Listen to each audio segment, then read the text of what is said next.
Welcome, sleepless spirit. I'm your storyteller tonight, here to guide you gently into the shadows of slumber, where dreams take over and worries fade away. Before we begin, don't forget to like this video and subscribe for more bedtime tales, whispered just for you.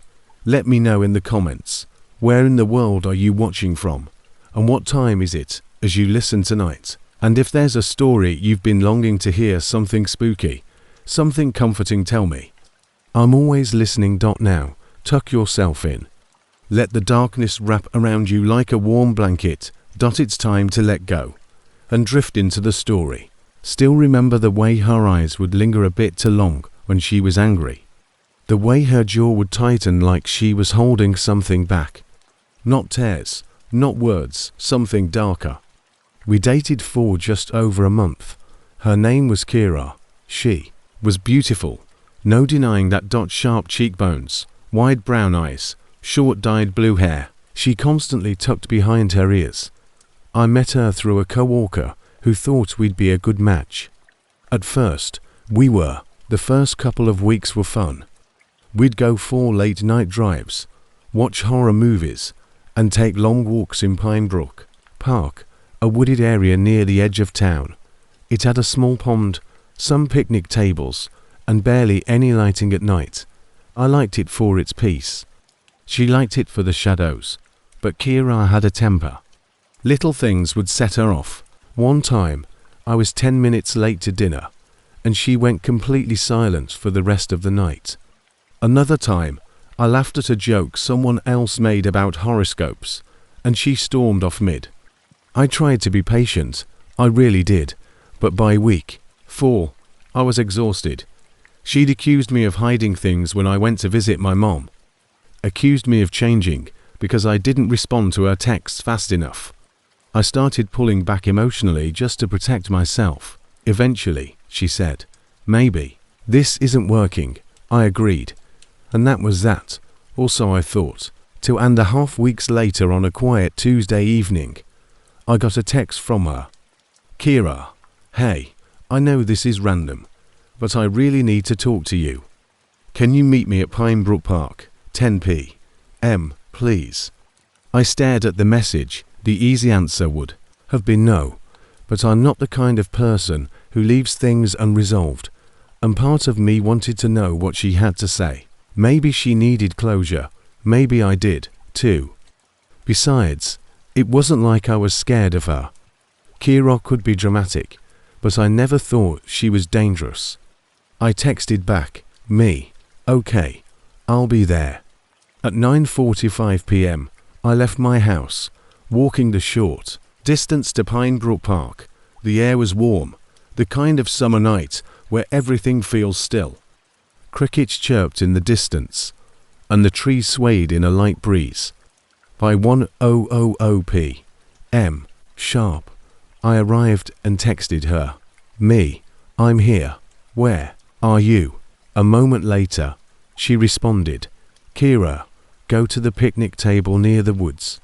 You know the one." That part of the park was always a little darker. The woods made it cooler, quieter, almost too quiet sometimes, but I knew the spot well. We used to sit there for hours talking. I made my way there, the gravel crunching beneath my sneakers. The moon wasn't full, but it was enough to see by. The path curved and opened into a clearing with a single table half covered in leaves. "Kira," I called out. No answer. I stepped closer. "Kira," still nothing. I reached for my phone to call her. That's when I heard it, the rustling coming from the trees behind me, not the light flutter of leaves in the wind. Heavy movement, footsteps. I turned around. A man stepped out of the woods. He was huge. Had to be at least 6'5", wearing dark clothing and a ski mask. He didn't say anything, just started walking toward me. "Hey, what the hell?" I backed away. "I don't know what this is," but he charged. I turned and ran, gravel flying under my feet. I barely got 10 steps before he tackled me from behind. The impact knocked the air from my lungs. My cheeks scraped the dirt. "Help!" I yelled, but the sound was muffled by his gloved hand clamping over my mouth. He started punching me hard fast. I tried to fight back, but he was too strong. My ribs throbbed, my vision blurred. "Don't move," he said in a deep voice, calm like he'd done this before. He took my wallet, my phone, and my keys. Then, as if that wasn't enough, he slammed my head once into the ground, then ran, disappearing back into the trees. I laid there stunned, blood in my mouth, gravel pressed into my palms. I wasn't unconscious, but I wanted to be. Eventually, I forced myself up. Stumbling back toward the road, I realized I couldn't even get into my house. My keys were gone. No phone to call anyone. My ribs felt bruised. I limped to blocks and banged on my neighbor's door. A guy named Ethan, who opened it in a panic. "Jesus," he said. "What happened to you?" I told him everything in fragments, while he called the police. The cops arrived about 20 minutes later. They were professional but skeptical until I mentioned Kira. They asked me to forward the texts. Ethan helped pull up the messages through his phone using my cloud backup. "She lured you there," the officer said intentionally. "It seems like it," I said. "She picked the location, disappeared. Then this guy shows up." They nodded, scribbling in their notebooks. "Do you have any reason to believe she might have done this before?" "No," I said. "But she's not mentally stable. She always had this temper, and she didn't take the breakup well." 3 days later, they arrested both Kira and the man. Turns out his name was Trevor Hensley. He was Kira's ex, a guy she claimed had left the state long ago, but he hadn't. He was very much still in town, and still very much in her life. The cops pieced it together. Kira had convinced Trevor I had used her, broken her heart, lied to her face. Whatever she told him, it was enough to make him agree to attack me. She lured me to the park. He waited in the trees. The rest played out exactly how they planned. Kira admitted to some of it. Claimed it was just supposed to be a scare tactic, said Trevor. Took it too far, but she never apologized. Not once. I never got my phone or wallet or keys back. They dumped them somewhere, they said. Lost, replaced easily enough. But the trust, that was another matter. I changed the locks, got security cameras, stopped going for walks at night. 4 weeks, I jumped at every sound outside my window. The part that haunts me the most isn't the tackle or the punches or even the moment I saw the mask. It's how calm her message was. "Please, I really need to talk to you." Like she cared. Like she didn't know I'd be bleeding on the ground 10 minutes later. I've been on a few dates since then, but I don't walk to parks at night anymore, and I don't answer messages from exes after dark. Once trust is broken that badly, even sunlight feels suspicious. And that's something no lock, no cop, and no apology can ever fix. In the beginning, I didn't think much of it. Just a few calls, a text here and there, nothing too out of the ordinary for a breakup, but I should have known better. My name is Derek Lyman, and I live in a quiet suburb outside Dayton, Ohio. I work at a small software firm, mostly remote, but I head into the office 3 days a week. Nothing flashy, just enough to pay the bills, keep my little rented house, and stay out of the way. I met Kara through a mutual friend, my buddy Rob's girlfriend. Actually, they'd gone to the same community college. Kara was charming at first. She had this laugh that made everyone in the room turn their head. She was beautiful, beautiful. Green eyes, always done-up hair, always dressed like she was going somewhere important. It was a little intoxicating. I think I was just flattered that someone like her wanted anything to do with someone like me. We started dating casually. Dinner here, movie there, sleepovers on weekends. Nothing too serious. That's where the problems began. Kara didn't do casual. She expected good morning texts by 7 o'clock a.m., no exceptions. If I took longer than 10 minutes to respond during work hours, she'd spam my phone. Are you okay? Logically, what's going on? Logically, are you ignoring me? Until I replied. The worst of it was, when she'd just show up at my place uninvited and claim she missed me. I tried to set boundaries gently at first, but Kara had a way of making me feel guilty for even asking. If I said I needed space, she'd cry. If I said I didn't want to hang out that night, she'd accuse me of talking to someone else. I know some people reading this might think, why didn't you just leave? I did. It was in late June 2023 when I finally broke it off. I told her over dinner at her favorite Thai spot, hoping the public setting would keep things from escalating. To my surprise, she barely reacted, just nodded and said, "Okay, if that's what you want." She even hugged me goodbye. I remember thinking, that went way better than expected. I had no idea how wrong I was. The first few texts came that same night. "I miss you. You'll come back. You just need time. I love you." I didn't respond. The call started the next day. 1 or 2 at first, then 5, then 12.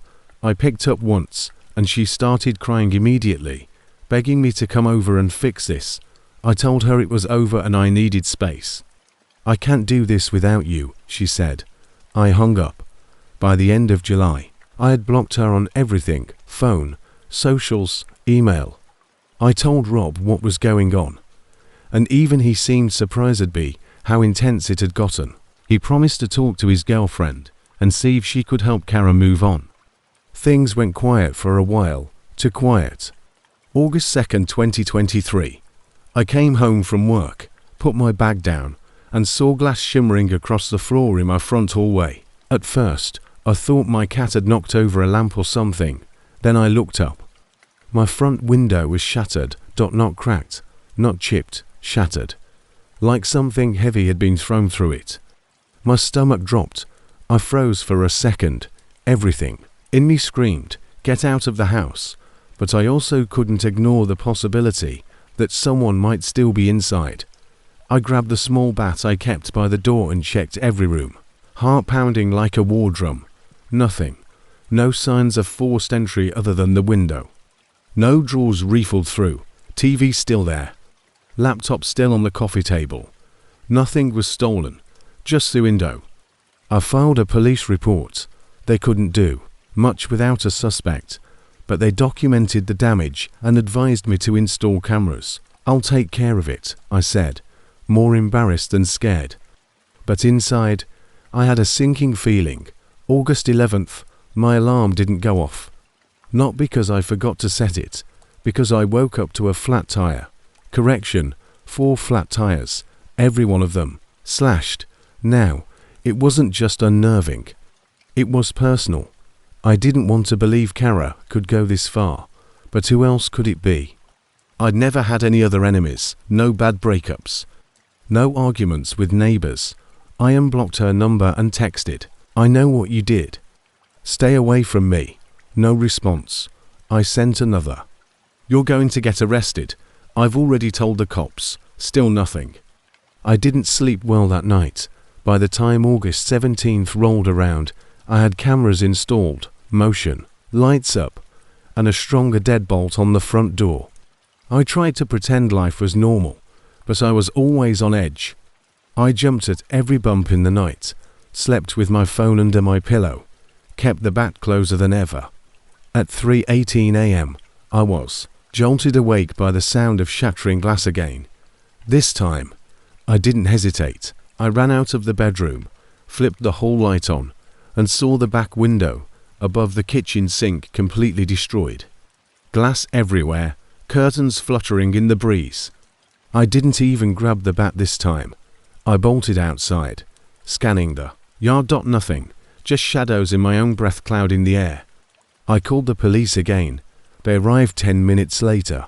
2 officers, Officer Wilkins and Officer Mendes. They asked the same questions. I told them everything again. This time, I begged them to check the house themselves. I told them I was done playing guessing games. So they did. They moved through every room, every closet, every crawl space. And then Officer Mendes said, "What's down here?" He pointed to the door leading to the basement. I felt a weird tightness in my chest. It's just storage, I said, barely above a whisper. I didn't anything from down there. They went down.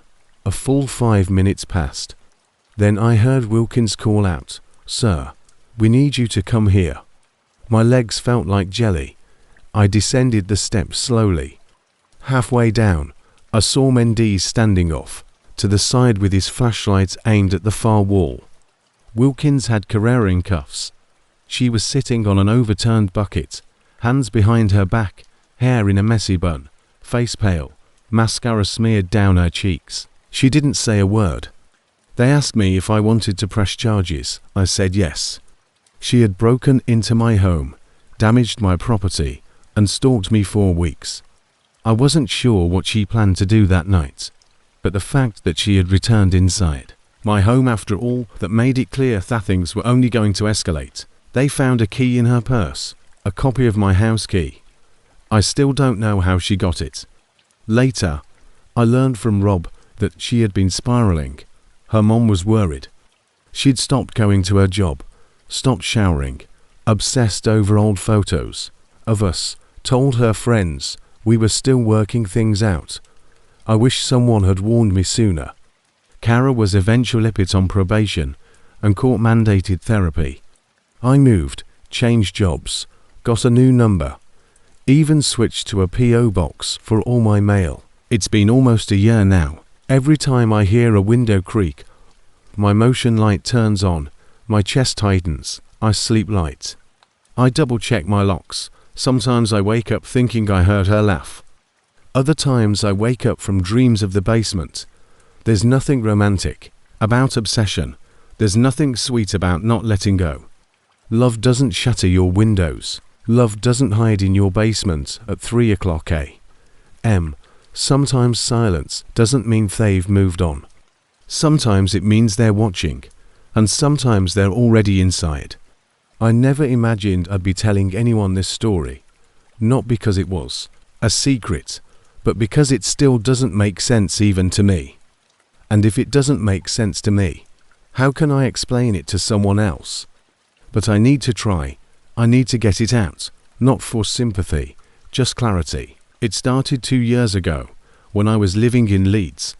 I just landed a new job with a marketing firm, finally moved out of my shared student flat, and was adjusting to the slow crawl into proper adulthood. Bills, commute, grocery lists, the usual. That's when I met Maya. We met the way most people do these days, on an app. Her profile was simple.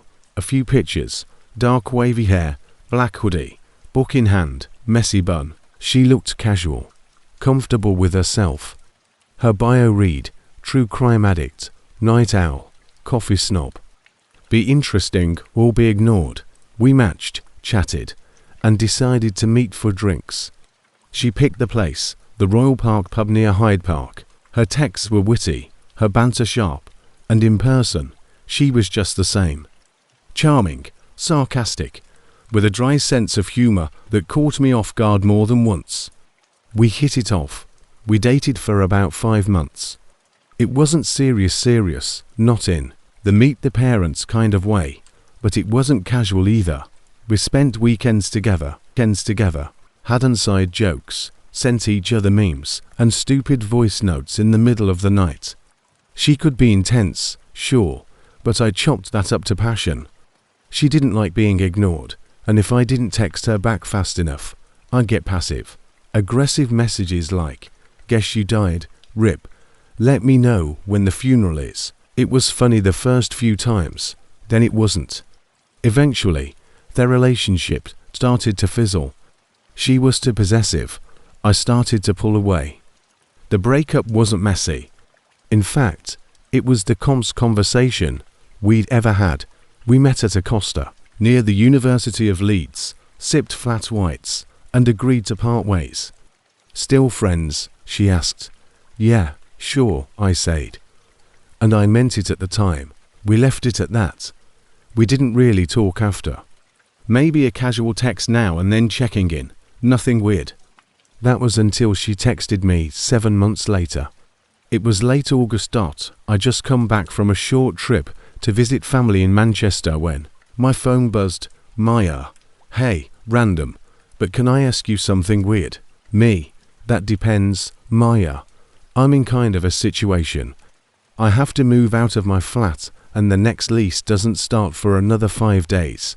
Could I crash at yours? Just until then. I stared at the message for a long time. Part of me was suspicious. Why me? We hadn't really spoken in months. The other part of me, the part that hates conflict and likes being helpful, answered before I could think too hard. Me. Yeah. Couch. Okay. Maya. Absolutely. You're a lifesaver. I told myself it was temporary. I worked long hours anyway. I figured we'd barely cross paths. She showed up the next evening. She had 2 bags and a smile. Wore a plain black hoodie and jeans, no makeup, hair pulled back like always. Hey, stranger, she said, stepping inside without hesitation. Hey, welcome back, I joked. We did a quick catch-up in the kitchen. Jobs, dating disasters, weird housemates. She laughed the same way she always did, tilting her head slightly to the side and covering her mouth like she was trying not to be too loud. It felt normal, a little awkward, sure, but manageable. I set her up on the couch with a spare duvet and pillow. She thanked me, then pulled out a book and started reading. As I went to my room, I closed the door behind me and let out a breath I didn't realize I was holding. That night, I went to bed around 11 o'clock. I remember drifting off easily. It had been a long day, and my body was sore from the drive. But at some point in the middle of the night, I stirred. Something felt off. It wasn't a sound that woke me, more like a shift in the atmosphere, like I wasn't alone. I opened my eyes and saw her, Maya, standing at the end of my bed, just standing there. The room was pitch black, but the street light outside cast faint lines through the blinds, just enough to see her silhouette. I blinked hard, thought maybe I was dreaming, but I wasn't. I could see her face, and it wasn't blank. It was angry number, not just angry. It was hateful. Maya, I whispered. She didn't move, didn't flinch. You okay? Nothing. I sat up slowly. She stepped back. I watched as she turned without a word and walked out of the room, quietly closing the door behind her. I sat there, heart racing for a long time. Eventually, I convinced myself she'd been sleepwalking. Maybe she'd had a nightmare. Maybe she thought she was somewhere else. I didn't know. I just knew I hadn't imagined it. The next morning, I brought it up as casually as I could while pouring cereal. Hey, did you come into my room last night? She looked genuinely confused. What? No. You sure? You didn't sleepwalk or anything? She laughed. I've never sleepwalked in my life. I nodded, shrug, let it go. But I didn't sleep much that night. The next night was worse. I woke up again sometime around 2 o'clock a.m. I sat up immediately this time, heart already pounding. The end of the bed was empty, but the doorway wasn't. She was there again, just her head peeking around the corner. Eyes locked on me. Same look, pure malice. I sat frozen. We made eye contact for maybe 10 seconds, then she disappeared again. A full minute passed, and then her face appeared once more. Maya, I said louder this time. She pulled back and shut the door. I stayed awake until morning. She left later that day. Said her new flat was ready early. She packed fast, barely said goodbye. Thanks again, she said, smiling like nothing had happened. You're a good one. And then she was gone. I should have been relieved, but I wasn't, because after that, strange things started happening. One night, about a week later, I got home from work and found a note on my kitchen counter. You don't lock your windows very well. Might want to start.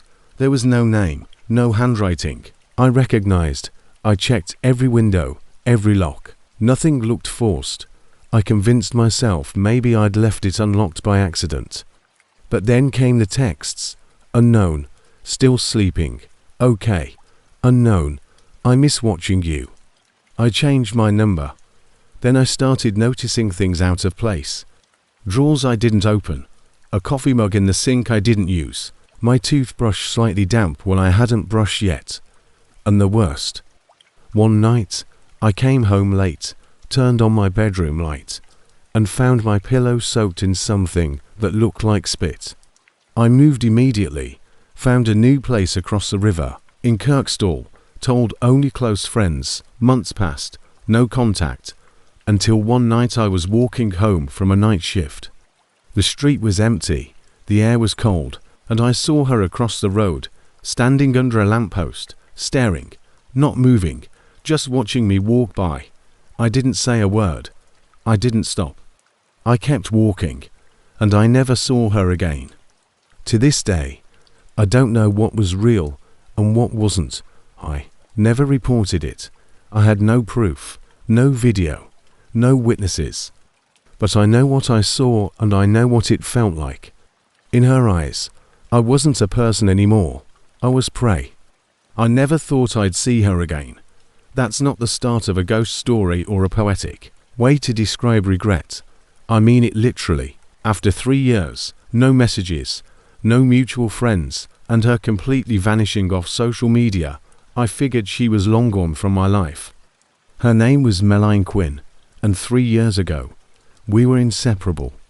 We met at a dive bar in Henderson, just outside Las Vegas. She was quirky, intense, but magnetic. The kind of girl who'd show up at your apartment with sushi and a disposable camera, saying she wanted to capture us forever. For 5 months, it was fire. Then it turned to ash. At first, the little things started. Dozens of texts a day, questions like, "Do you still love me?" Or "Are you sure I'm enough?" She'd ask that repeatedly, sometimes crying during dinner if I didn't say it fast enough. It wasn't just neediness, it was obsession. And when I finally broke it off, I tried to do it gently. I didn't want to hurt her, but the damage had already taken root. Her final message to me the day we broke up still haunts me. "Take care, honey, let's meet in 3 years. 3 years. I'll be better then." Then she blocked me, changed her number, moved out of her apartment, no social media trail. Vanished like smoke in the Vegas wind. 3 years passed. I wasn't the same guy anymore. I just turned 30, got promoted at my tech job. Downtown, I was dating someone new. Erin, a kind, grounded woman who worked as a nurse at Sunrise Hospital. Life was good. We talked about moving in together, maybe even getting a place in Summerland, until one Thursday night in late September. The kind of dry, eerie desert night when the sky is dark, but the air feels electric. There was a knock on my door, not the doorbell, a knock. Slow, rhythmic, almost cautious. I was watching a game on mute, half asleep on the couch, and got up thinking it might be a delivery. I opened the door, and there she was, Melanie. My brain short-circuited. I literally stepped back in reflex, like I'd just seen a ghost. But what shocked me more wasn't that she had found me. It was what she looked like. She was unrecognizable, her jaw gone, or maybe reshaped so unnaturally it looked like it caved inward. Her nose was unnaturally sharp, pointed like glass, and her cheekbones were protruding under stretched skin. Her eyes, once a soft hazel, were unnaturally wide. The lids pulled back tight, as if frozen in fear or madness. Only one thing let me know it was her. The tattoo on her neck, a small cursive script that read, "You have to love me." I'd watched her get it inked on a drunken night years ago. She had said, "Now you can't ever forget." She stared at me, unblinking. Then suddenly, she lunged. Her hands were ice cold around my throat, and she was screaming, "How do you like my face now? Do you love me yet?" Her mouth barely moved, twisted at an odd angle. Words came out slurred, like her tongue no longer sat right inside her mouth. I shoved her off me and slammed the door shut. She started pounding on it with both fists. I called the police. My hands shook as I explained. The cops arrived quickly. This was Las Vegas after all. They've seen it all. But everything were rattled when they found her still standing outside, quietly whispering to herself. They told me later she'd been staying in a motel not far from downtown and had been seen wandering near my office building a few times. That night, I barely slept. The next morning, I got a call from Detective Harlan from LVMPD.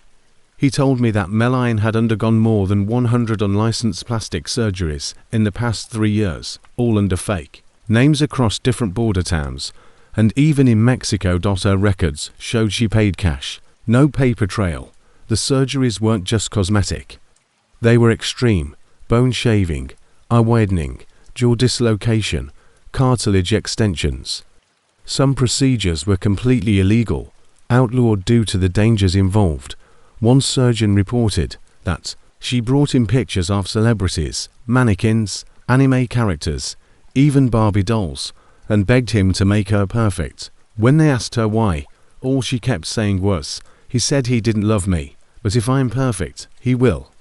3 nights later, I found a note on my porch. It was folded neatly, no envelope. "Please come to my place one last time, then I'll leave you forever. Address 1451 Wesley Avenue, Unit B, North Las Vegas." I should have burned the note. Instead, curiosity got the better of me. Closure, maybe, or just guilt. So, I went. The house was tucked behind an abandoned laundromat, part of an old duplex that looked like it hadn't seen a tenant since 2001. I parked on the street. The door was slightly open. The sun was setting behind the hills, throwing long shadows across the crumbling sidewalk. I knocked. No answer. "Meline," I called out, heart pounding. Then I saw it, a silhouette in the living room, a woman tall and moving, standing perfectly still under the single ceiling light. I stepped inside slowly. "Madeline." Then it spoke. "Do you love me now?" The voice wasn't coming from the figure. It was coming behind it. The figure itself wasn't human. It was a life-sized Barbie doll. Synthetic blonde hair, plastic smile, dead eyes. Someone had sewn real eyelashes onto it, put fake nails on its hands. Its face was painted with real makeup. The eyes looked wet, glossed over. Then Meline stepped out from behind the doll. She was holding its hand and a large kitchen knife in her other. Her eyes were wild. Her lips stretched, cracked, and raw from surgeries. "It's not the looks, right? It's the part, right? That's what matters." She began walking toward me, slowly at first, then lunging forward with the doll still in her grip. She screamed, "Love me now. Love me, or I'll put your heart inside her." I dodged. The knife grazed my arm. I stumbled back and ran out the door across the yard into the street. A neighbor saw me and called 911. She was arrested that night. When they searched the house, they found 6 other dolls, all styled in different ways. Some were labeled with names. Perfect Meline, Love version 3, Angel Girl. But the worst thing they found was in a journal under her mattress, page after page written in red ink, all the same sentence. "He'll love me if I become everything." They also found surgical tools and one note taped to the wall. "Evie can't have his love. I'll build a body that will." Meline was diagnosed with a severe psychiatric condition, a combination of body dysmorphia, delusional disorder, and obsessive love disorder. She was committed to a psychiatric facility indefinitely. I moved. I couldn't stay in Vegas after that. Erin tried to help me cope, but I started shutting down. The trauma ran deeper than I expected. I kept seeing that doll in my dreams, the fake smile, the plastic skin. People say love makes you do crazy things. But sometimes obsession disguises itself as love.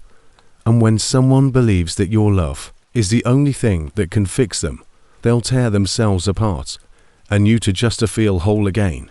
I met Isabel during the fall semester of my senior year at Portland Community College.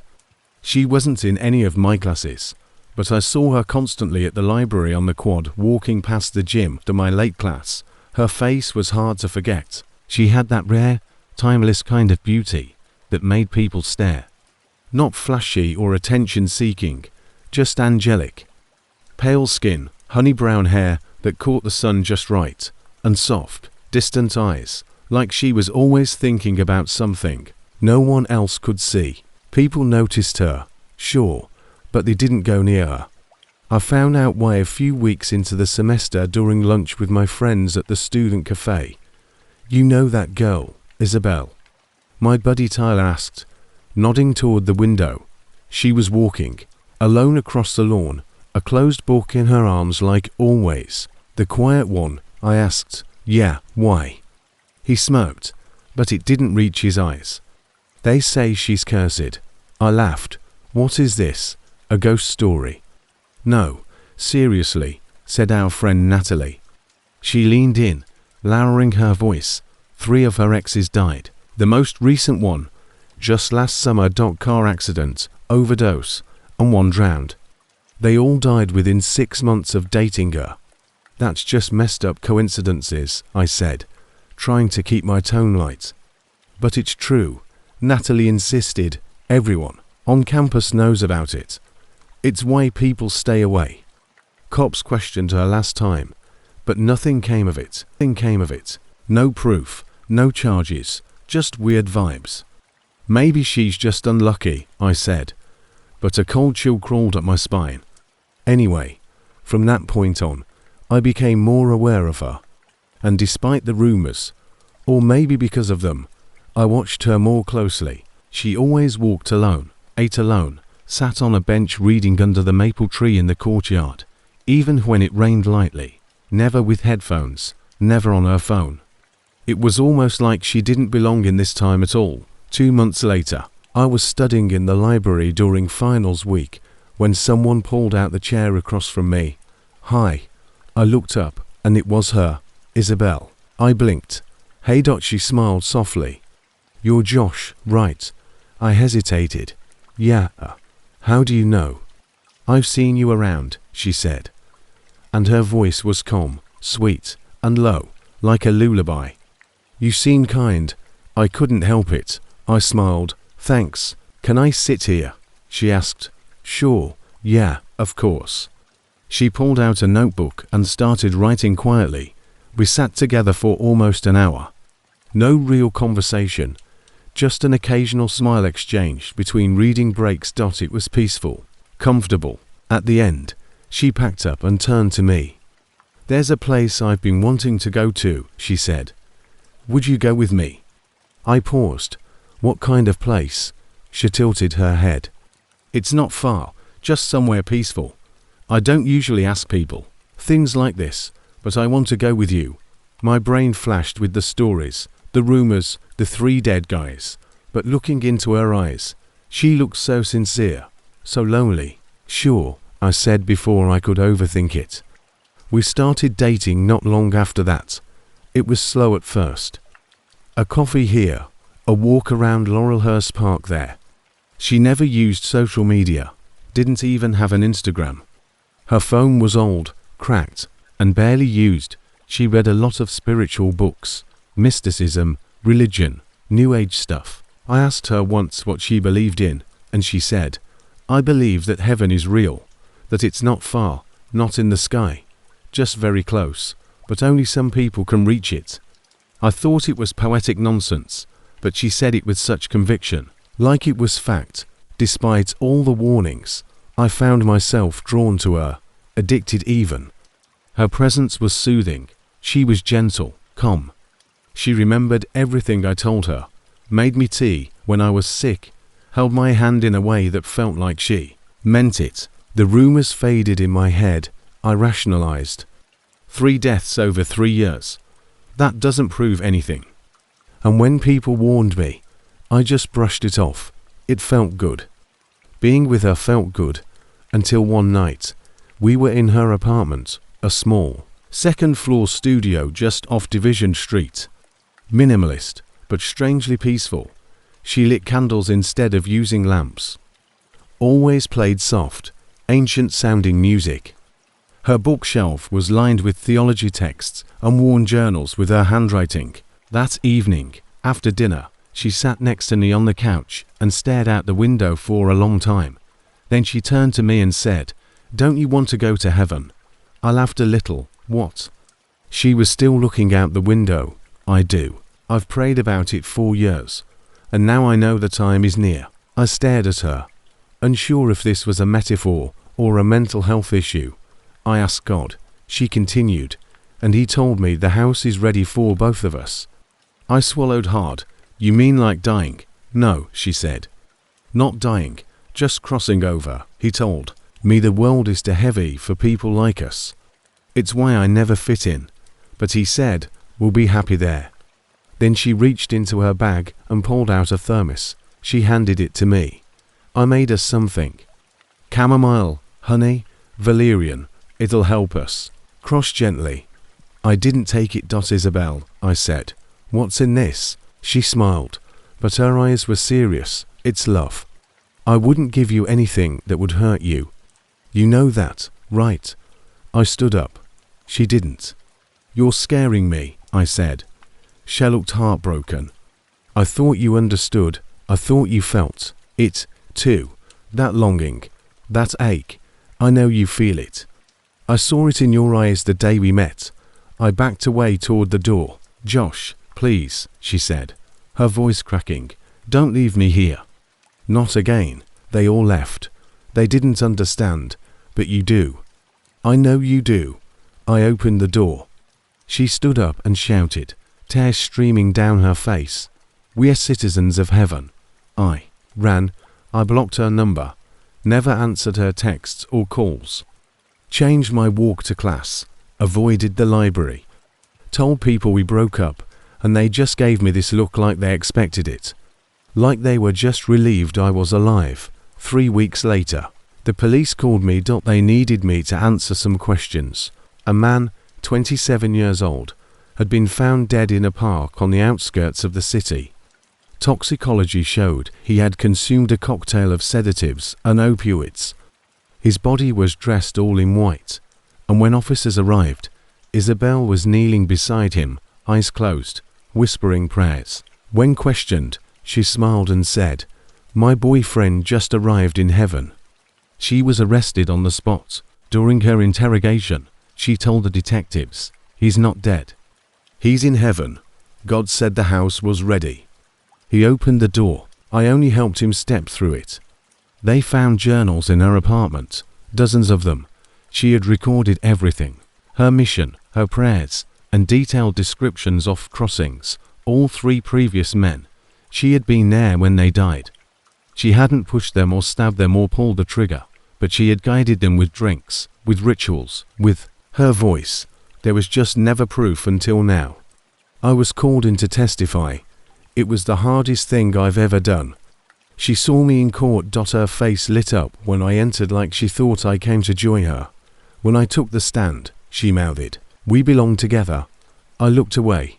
She was found guilty, but they declared her legally insane. She's now in a psychiatric facility outside Salem, Oregon.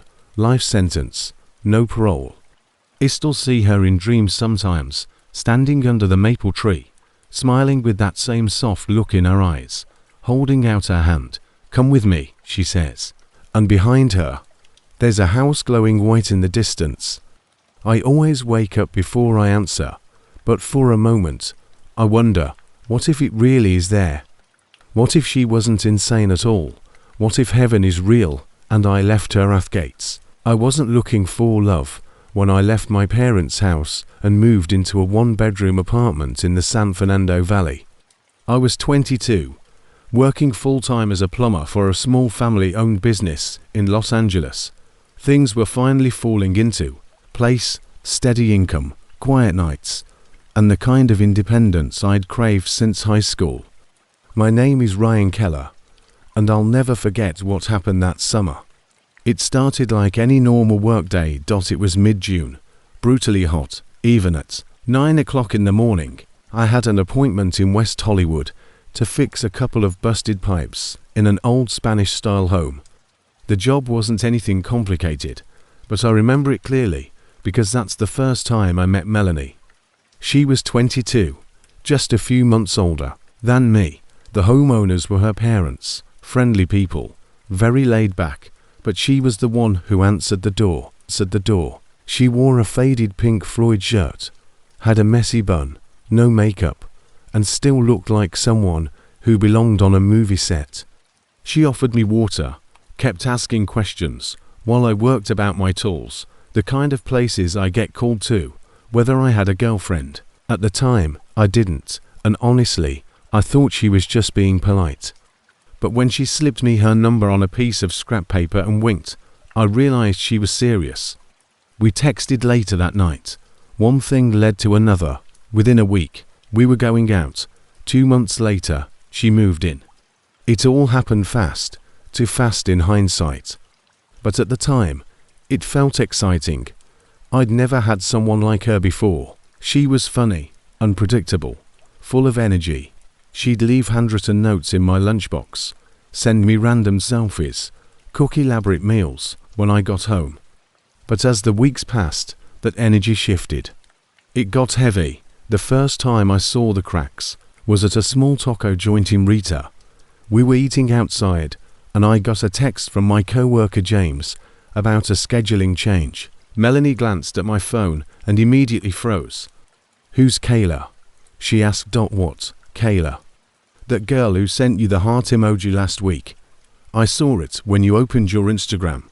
I laughed thinking she was joking. Kayla's my cousin from Denver. She didn't smile, just stared at me, arms crossed. "Okay, calm down," I said. "It's not what you're thinking." That night, she went silent. The next morning, I found she had deleted over 30 people from my contacts. Girls I went to high school with, co-workers, even my own cousin. She didn't even deny it. "They were clutter," she said. I should have ended it right then, but I didn't. I told myself she was just being protective. I'd never lived with a girlfriend before. Maybe this was normal. It wasn't. Things got worse in public. She'd explode over small things. Once at Target, I took too long in the electronics aisle. She dragged me out by the arm and screamed at me in the parking lot, accusing me of checking out the cashier. Another time at a friend's BBQ, she accused my best friend's fiancé of flirting with me because she laughed at one of my jokes. She cried, broke things, slammed doors, then apologized every single time. "I just love you too much," she'd whisper. "I'm scared of losing you. Please don't ever leave me, Ryan." After 3 months, I couldn't take it anymore. I told her I needed space, that it wasn't working, that I was always anxious around her, always walking on eggshells. She stared at me like I'd spoken a foreign language. Then she threw her glass at the wall, locked herself in the bathroom for 2 hours, and finally came out calm. "Okay," she said. "I'll leave." She packed her things, slowly like she was waiting for me to stop her. I didn't. She kissed me on the cheek before walking out the door. That should have been the end. It wasn't. The harassment started the next day. Rocks hit my window at 2 o'clock a.m. I looked outside and saw nothing. But when I stepped out, I found a crumpled note under my doormat. It said, "You said you'd never leave me." That week, I found her car parked down the street every night. She'd just sit there, engine off, watching, sometimes 4 hours. When I called the cops, she vanished before they arrived. Every time. 2 weeks later, I came home to find her inside. She was in my kitchen barefoot, holding one of my mugs like it was the most natural thing in the world. I froze. "How did you get in?" She smiled. "You never changed the locks. Did you forget I have a key?" I didn't want to escalate things. I stayed calm, told her I was tired, asked her to leave. She did. But 2 nights later, I came home to find writing on my walls. At first, it was pencil. "Come back." Then it turned into red Sharpie. "I'll never let you go." Then it got worse. Blood, I swear to God. She had cut open her arms and used her fingers to write my name over and over again across the bathroom tiles. The cops came. They took photos, filed a report. But since she had already left and I hadn't seen her actually break in, They said they couldn't arrest her.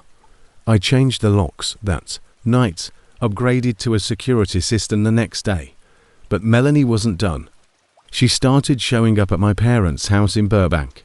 One night around 1:30 a.m., my mom woke up to a soft tapping on the window and saw Melanie standing outside tapping the glass with a kitchen knife, just smiling, dead silent.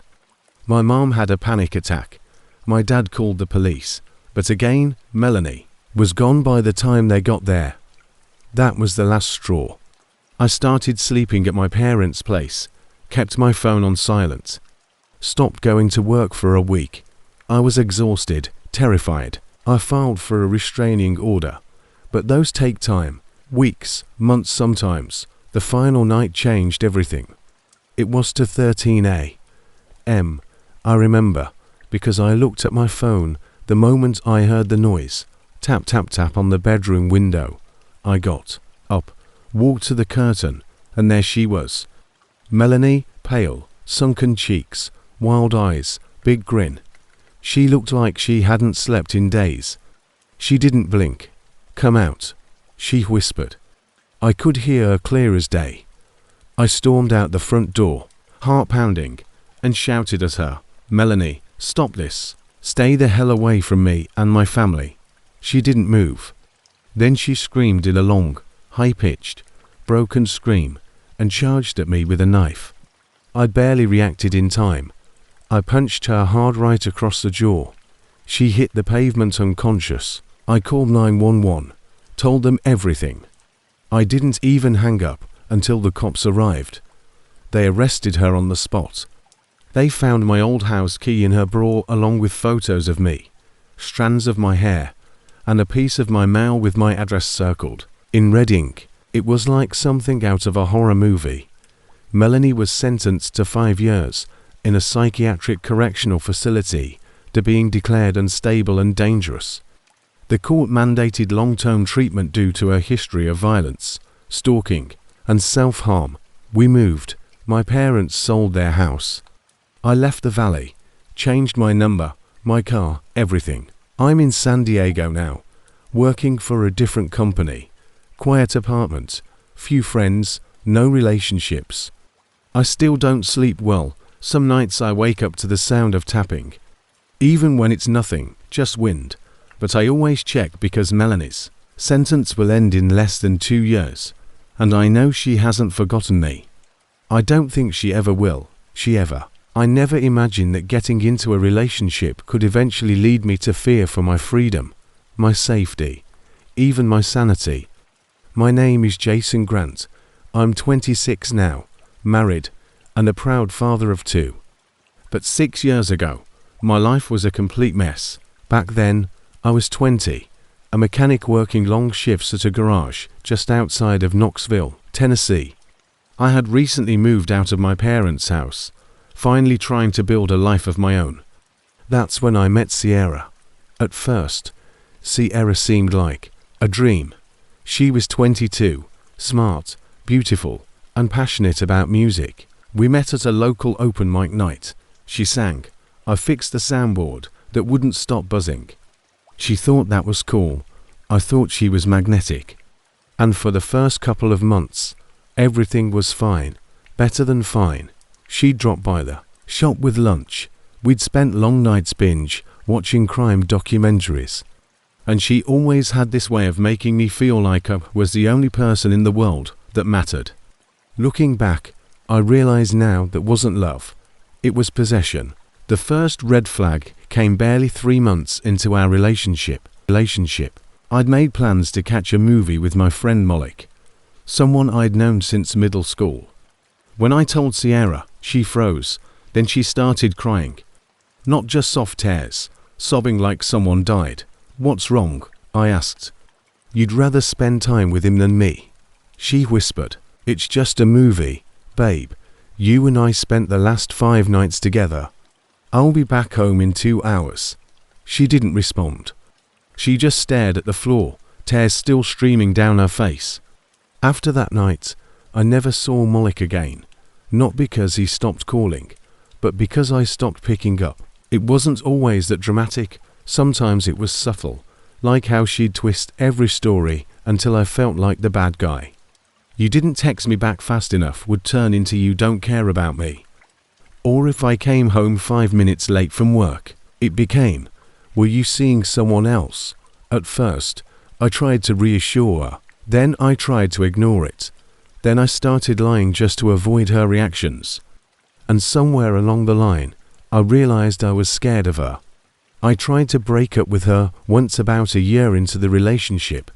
We were sitting in her apartment. It was raining outside, I remember. And I told her as gently as I could, I don't think this is working anymore. She blinked a few times, then went eerily still. So what? You're just going to leave me like everyone else? She asked. Sierra, I'm not trying to hurt you. I just think we both need space. It's gotten toxic. Toxic. She laughed bitterly. You're the one making it toxic. You make me this way. Then she stormed into the bathroom and slammed the door. I thought she was just blowing off steam until I heard her scream. I rushed in. She had a razor in her hand and a red scratch down her thigh. Not deep, but it didn't have to be. You see what you do to me? She whispered, looking me in the eye like she wanted me to feel guilty. I stayed. Over the next 6 months, I tried to leave her 4 more times. Every time, she found a new method to keep me chained. A panic attack, a suicide threat.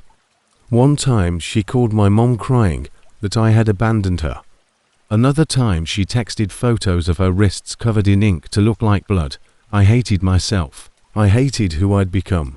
Silent, isolated, and constantly anxious. I couldn't talk to anyone because I felt like no one would believe me. She was so good at putting on a sweet face in public. Then one day, everything shifted. I was walking through the Hamilton Mall on my day off, just trying to clear my head when I ran into Emily. We dated back in high school for a bit, ended things on good terms. She was working at a clothing store and spotted me across the food court. We talked like old friends, laughed even. She asked how I'd been. I told her everything. Emily listened. She didn't say, just leave her. She didn't say, maybe it's not that bad. She looked me in the eyes and said, Jason, she's emotionally abusing you. You need to get out or she's going to take everything from you. And if you're scared she hurt herself, tell someone. Don't carry that alone. Those words stuck. So, I made a plan. I waited until a Friday afternoon when Sierra was at her part-time job at a local bakery. I packed my stuff, just the essentials, and called in a favor from my cousin Brett, who agreed to take me and my 2 dogs in temporarily. Then I texted Sierra, can we talk over dinner? I think we need to have an honest conversation, she agreed.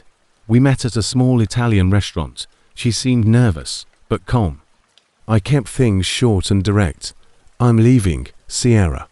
I'm sorry, but I can't do this anymore. I'm moving out, and I think we both need to grow separately. Please don't hurt yourself over this. She froze, then her smile cracked.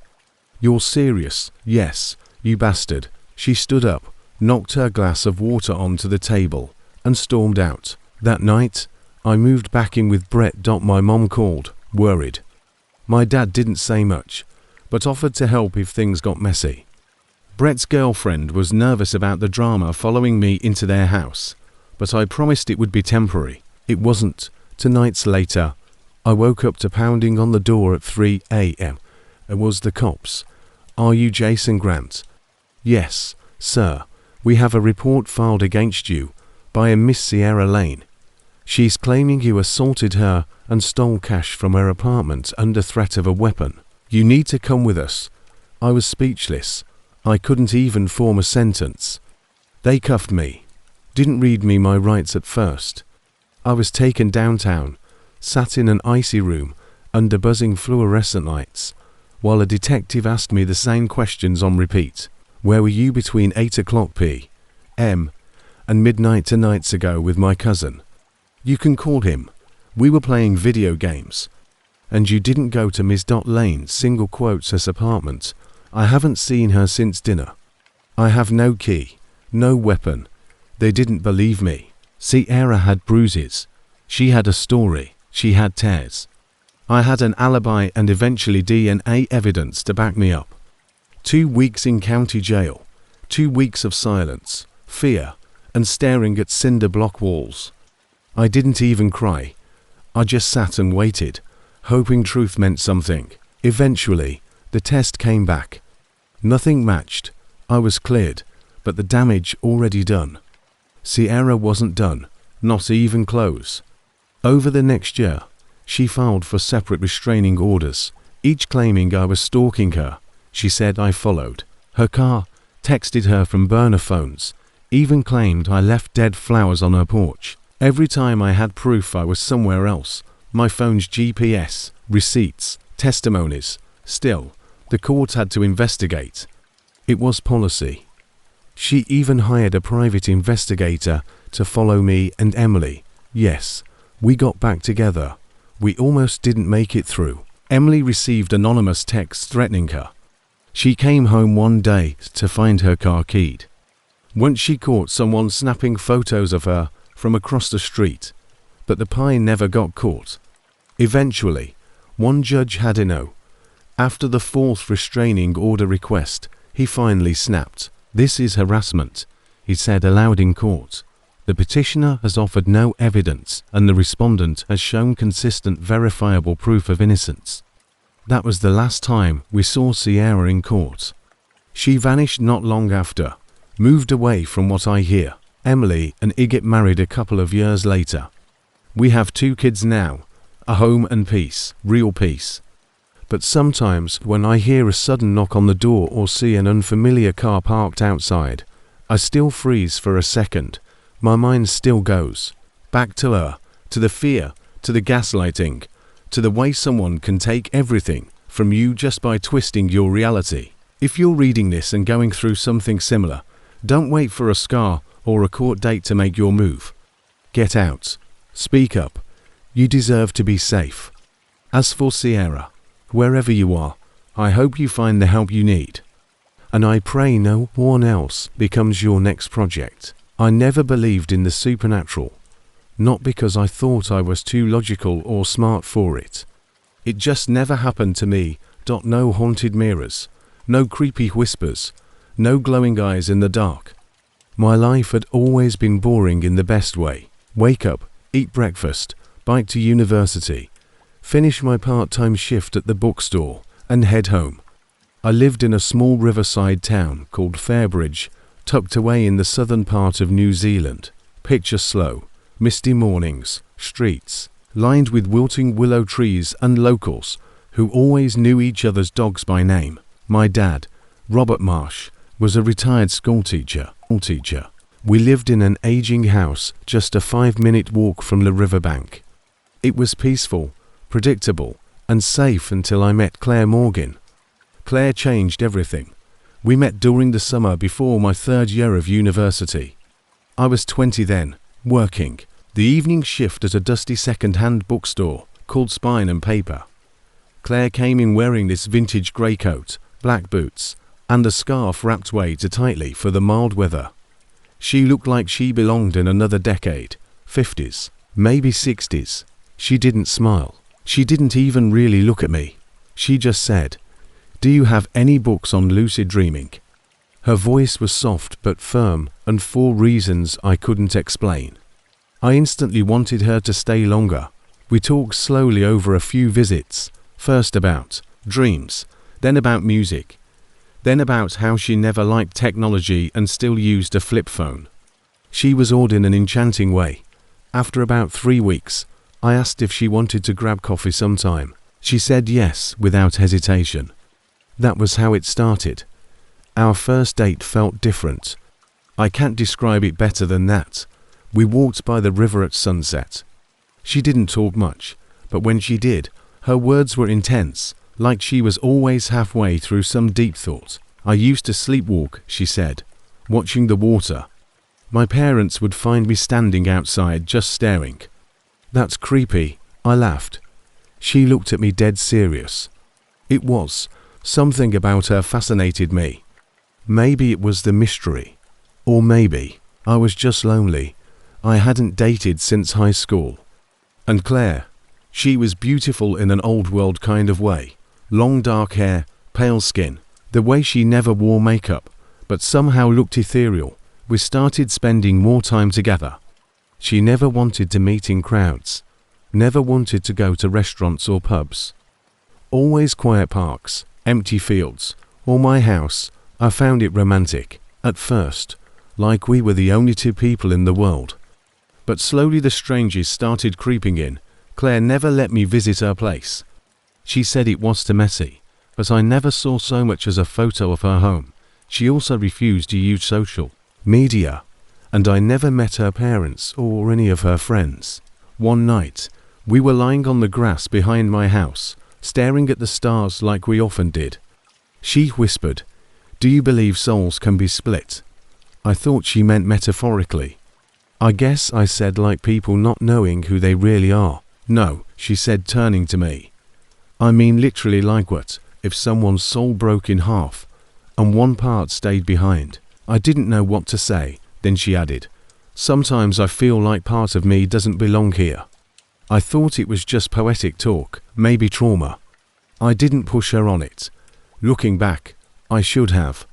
It was early October when it happened. Claire had stayed late at my house, and around 11:30 p.m. she said she wanted to walk back. I offered to walk her halfway, but she refused. "No one's out this late," she said, smiling. "It's peaceful." I watched her disappear down the road under the flickering streetlight. Not 15 minutes later, I got a call, not a phone call. It was a knock on my window. Not the front door, my bedroom window, the one facing the backyard. I jumped. When I pulled the curtain, no one was there, but a chill ran through my entire body. I don't know how long I stood there, heart pounding. Then I got a text from Claire. "I need you to come to the river now, please." No punctuation, just those 10 words. I didn't even change out of my pajamas. I ran. The river wasn't far, just through a small wooded path behind the old community hall. I knew it like the back of my hand, but that night the air felt wrong, heavy. When I reached the clearing, the moon was casting a weird shimmer on the water. And then I saw her, Claire, standing by a tree near the water's edge, head down, hair hiding her face. "CLA," I called. She didn't respond. I took a step closer. Then, another dot. She slowly raised her head, and I swear to God, my stomach turned inside out. It wasn't Claire, or it was, but not fully. Her face was pale, almost bluish. Her eyes were glassy, lifeless, and blood was dripping from her mouth. I stumbled back. "Claire, what the hell? Are you okay?"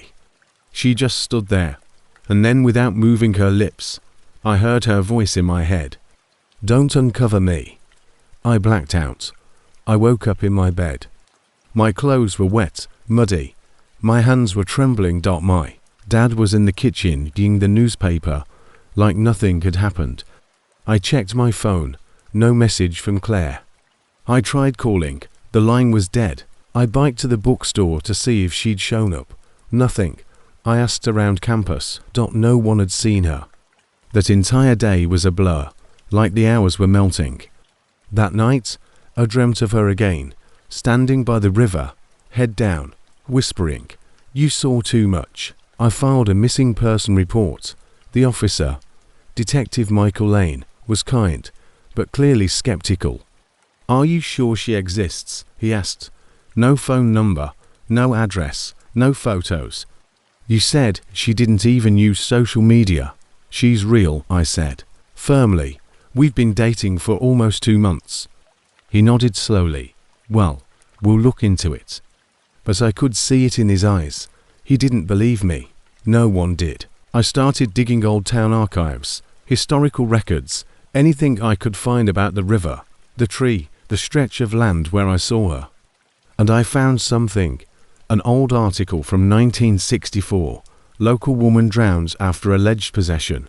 Claims of witchcraft denied by family. Her name was Clara Morgan. Same last name, same face. I know how insane that sounds, but the photo was there printed in grainy black and white. She had the same sharp jaw, the same eyes, and the article. It said she was found nailed to a tree by the river by townspeople who believed she was possessed.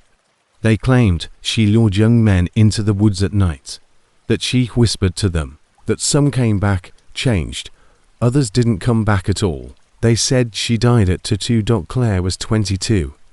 I didn't sleep 4 days. Then one night around 2 a.m., I heard the knock again. This time, it wasn't the window. It was the front door. I grabbed a flashlight and opened it. No one. Only a single wet footprint on the porch. I turned and there she was, Claire, standing barefoot in the hallway behind me, soaked, shivering, pale as the moon. I couldn't speak, couldn't move. She stepped closer. I tried to stop them. I tried to leave. I whispered, "Claire, what are you?" Tears ran down her cheeks. She said, "I'm what they made me." And then she disappeared, not faded, not ran, just gone. It's been 7 years. I left Fairbridge, got therapy, got married, moved to Auckland, but sometimes late at night, I still hear the knock, just one, then silence. And sometimes when I walk by a river, I feel someone behind me. I never turn around because I know she's still there watching, waiting, and if I look back, she come home with me. I was the kind of guy who barely existed in high school.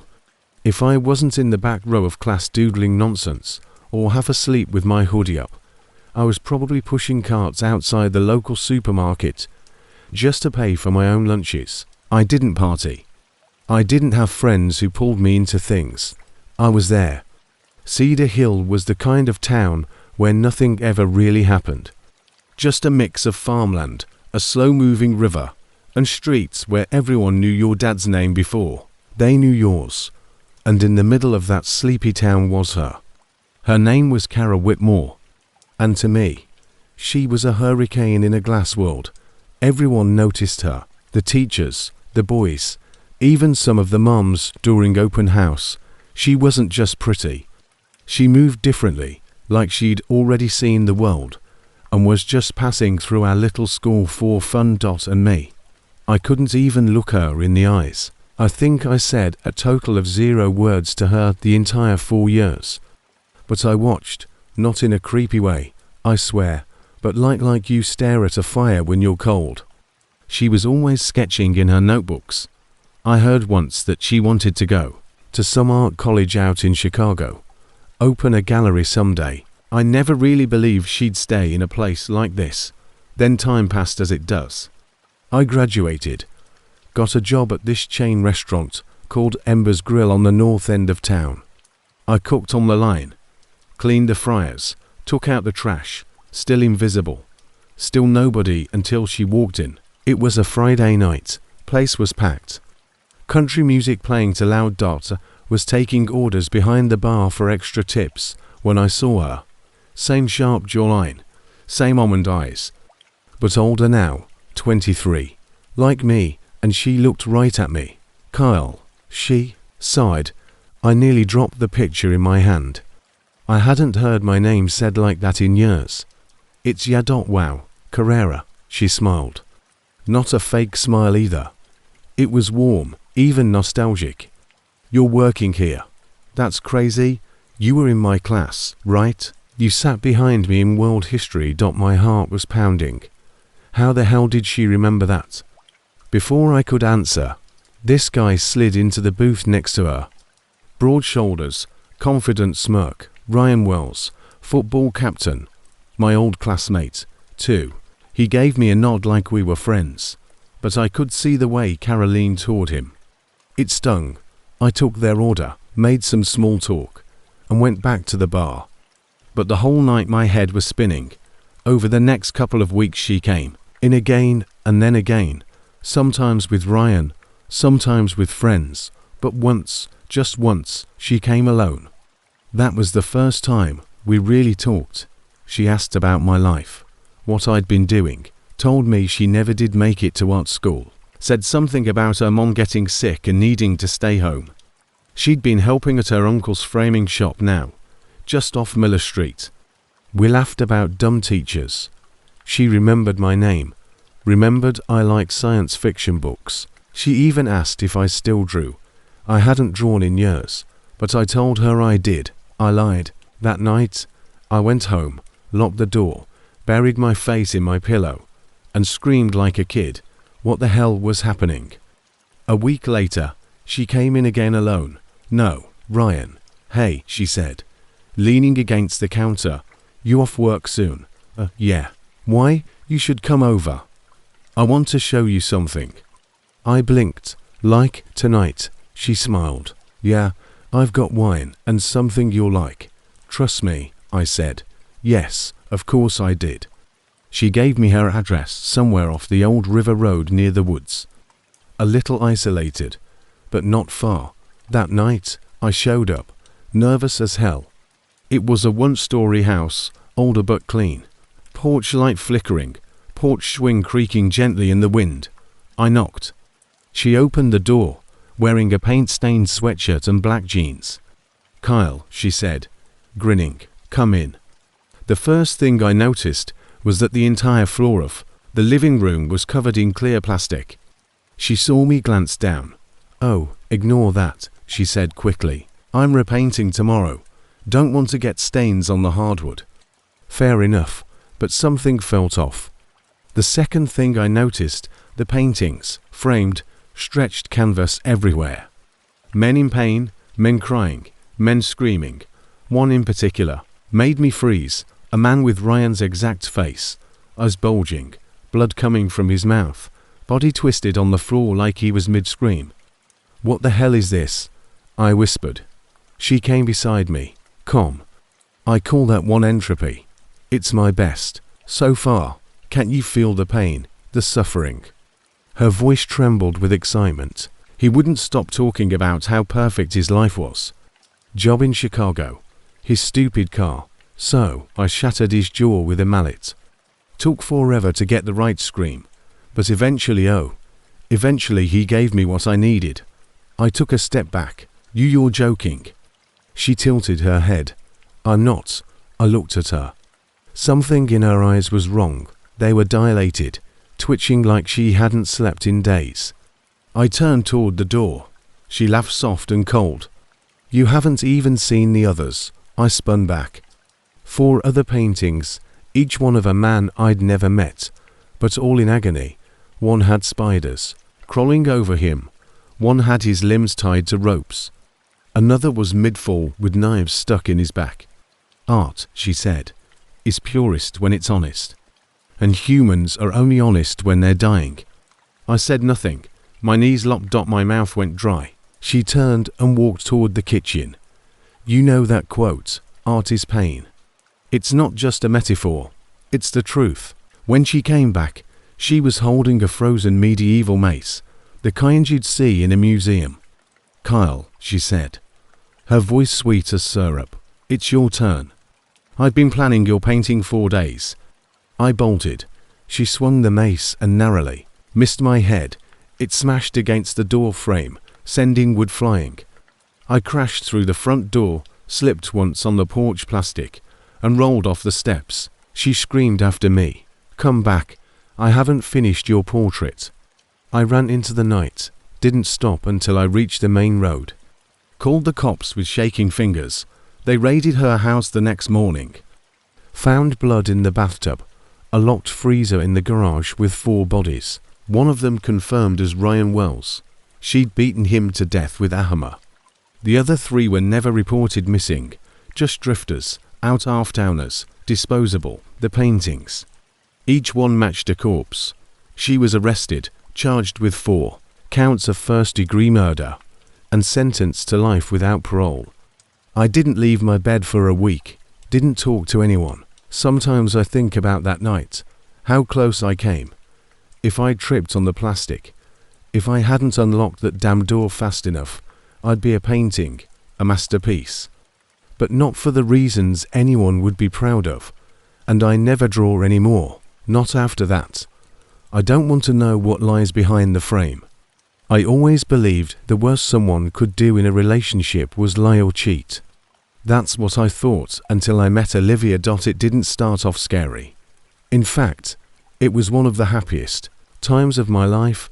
I had just moved to Portland after dropping out of college in Eugene. I was 19, burnt out, unsure of my direction, and crashing on my cousin's couch while trying to find a job. His name was Darren, and he was the one who introduced me to her. "She's a friend of a friend," Darren had said as we stood in line outside a bar that didn't even check IDs. Chill, smart, a little weird, but like the cool kind. I was instantly intrigued. I hadn't dated in almost a year. I had trust issues from my last girlfriend and didn't think I'd be able to connect with anyone again. Then I saw her. Olivia wasn't the kind of girl that made everyone stop and stare. She wasn't flashy or overly made up, but she had this calm intensity. Deep hazel eyes, thick black hair pulled into a messy bun, a black leather jacket over a faded Bauhaus t-shirt. She looked like she had secrets, and I wanted to know every one of them. We hit it off fast, too fast. She laughed at my jokes. She listened like no one ever had. I told her things I hadn't told anyone, not even Darren. We started seeing each other constantly, and within 2 weeks, I was staying over at her apartment most nights. It was an old building in the Buckman neighborhood, 3rd floor corner unit. The kind of place with creaky wooden floors and peeling paint. That felt more like a vibe than a floor. At first it was perfect. Olivia had routines, strange ones. Every Sunday she'd go to this little shop on Hawthorne called the Wild Thistle.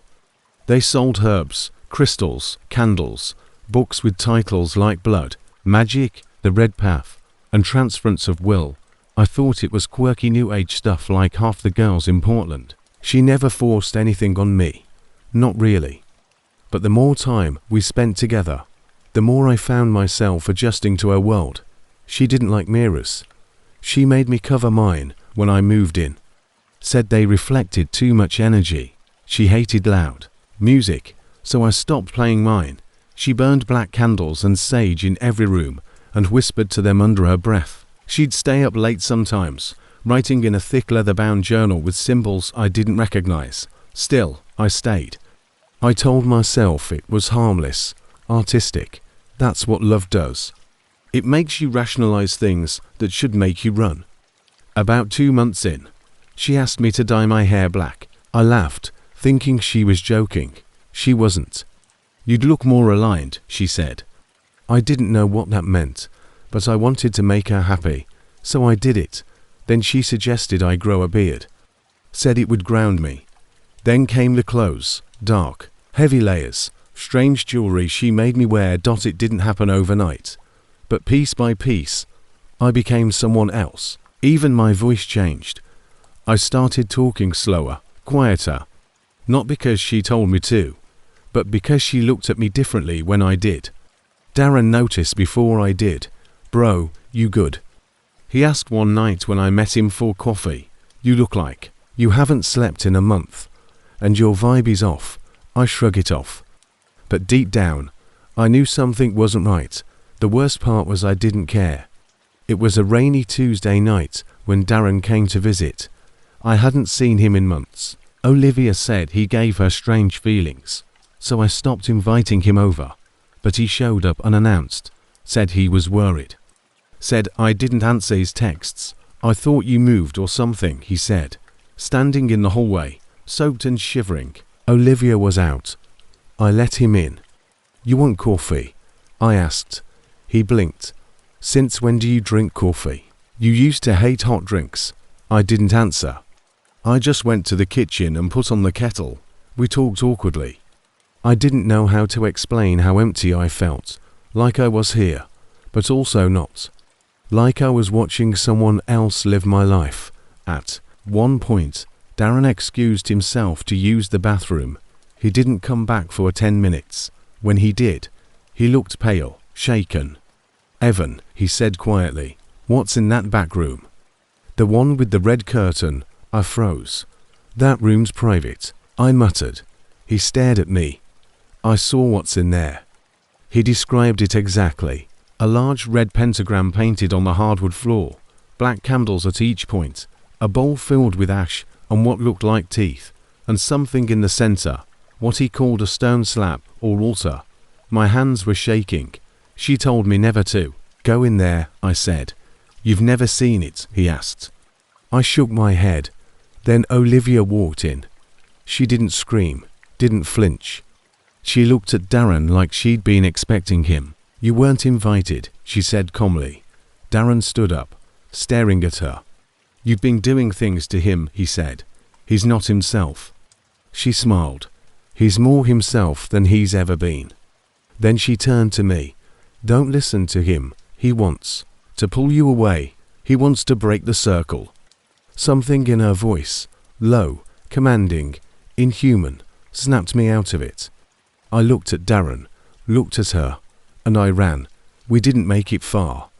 The door wouldn't open, no matter how hard we yanked. Olivia stood at the end of the hallway, arms outstretched, eyes completely black. I felt something, pressure inside my head, like my thoughts were being crushed. Darren grabbed a candle from a table and hurled it at her. It missed, shattered against the wall. Get to the circle room, he shouted. We rushed in and slammed the door behind us. I stood in the center of the pentagram, trembling. Then I noticed something. My chest burned right in the center, like something was inside me, trying to claw its way out. Ivan, Darren said, she's using this room to anchor something in you. I fell to my knees. Then Olivia screamed from outside. Let him finish the transfer. He belongs to me now. Darren dragged a heavy bookshelf in front of the door. He looked at me. We have to break the circle, but she said. Exactly, she said. You think she cares what happens to you? I grabbed a piece of my shirt and wiped across one of the red lines. And just like that, the air shifted. The candle flames blew out all at once. The pain in my chest vanished. Then came a howl, a scream, not human, not hers. And when we opened the door, Olivia was gone. I didn't sleep that night, neither did Darren. He took me to a church the next day. The priest didn't even seem surprised when we told him. Just asked me if I felt whole again. I told him I didn't know what that felt like anymore. A few days later, I went back to the apartment to collect my things. The place was empty, no sign of Olivia. The circle room was clean. Fresh paint, hardwood scrubbed, like it had never happened. It's been 2 years. I moved back to Eugene. I don't keep candles in the house anymore. I avoid mirrors after dark. I still have that burning feeling in my chest sometimes, brief, like a spark, but it fades. Darren, and I don't talk much about it. I googled Olivia. No records. No. Social media. I even asked the landlord. He claimed the apartment had been vacant 4 months before I moved in, but I remember her every night. Sometimes I dream of that room, of her voice whispering in a language I don't understand, and every time I wake up, I'm terrified to check the mirror, because someday I think I'll see her standing behind me smiling. It's been 2 years since I fled that apartment, since Olivia vanished like smoke in a cold wind. I thought the nightmare was over. I moved back to Eugene, rebuilt my life, found a new job, tried to forget the burning in my chest and the silence that followed me. But some things don't just disappear. Last week, I was alone at my new place, the rain tapping lightly against the windows. The power had flickered out earlier, so I was sitting in the dark, wrapped in a blanket, waiting for the lights to come back. I reached for my phone, no signal.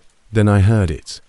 Just one tap, tap, tap, tap. It came from the bathroom. My heart slammed in my chest. I told myself it was nothing, a loose pipe, the rain. Then the bathroom door creaked open slowly. I didn't move. A cold breath brushed the back of my neck. I dared a glance over my shoulder. The mirror was fogged, but a faint shape appeared in the glass. It was her. Olivia's pale face, lips curled into that soft, cold smile.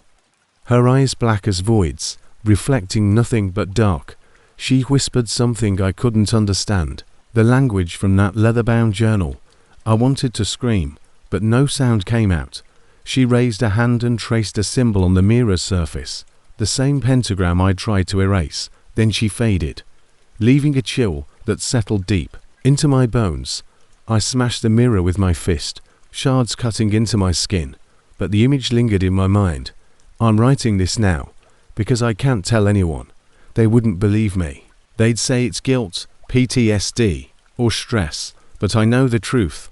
She's still here, watching, waiting, and the circle. It's never broken. Asterisk asterisk, the mirror shards still glinted in my hand, tiny cuts stinging my palm. I dropped them into the trash and stumbled back, gasping for air. My whole body was shaking, like I'd just run a marathon I couldn't finish. 4 hours, I sat in the dark, heart pounding, waiting for dawn. But the worst wasn't over. That night, I barely slept. Every shadow in the apartment seemed alive. Every creak was a whisper. Around 3 a.m., my phone buzzed. A message. No number, no name, just a string of symbols. The same ones Olivia wrote in that journal. I stared at it, stomach twisting. Then the lights flickered violently. The room grew ice cold. The burning feeling in my chest flared back, sharp, like claws scraping inside. I heard it again. The tap, tap, tap. This time, from my bedroom window. I didn't want to look, but I did. Outside, in the rain-soaked darkness, a figure stood. Pale, drenched, with eyes black as coal. It was Olivia. Her lips moved, whispering something I couldn't hear. I slammed the blinds shut, but the tapping continued, echoing inside my head. I called Darren first thing in the morning. He didn't answer. When he finally called back, his voice was hoarse. "I'm sorry, Ivan." It followed me too. That was when I knew it wasn't just me. Something had crossed from that circle room, and it was hunting us. I'd stopped looking in mirrors. I don't open my windows after dark. I don't answer the door unless I'm sure. But sometimes, just before sleep, I hear the whisper again, soft, cold, and patient. "Come back."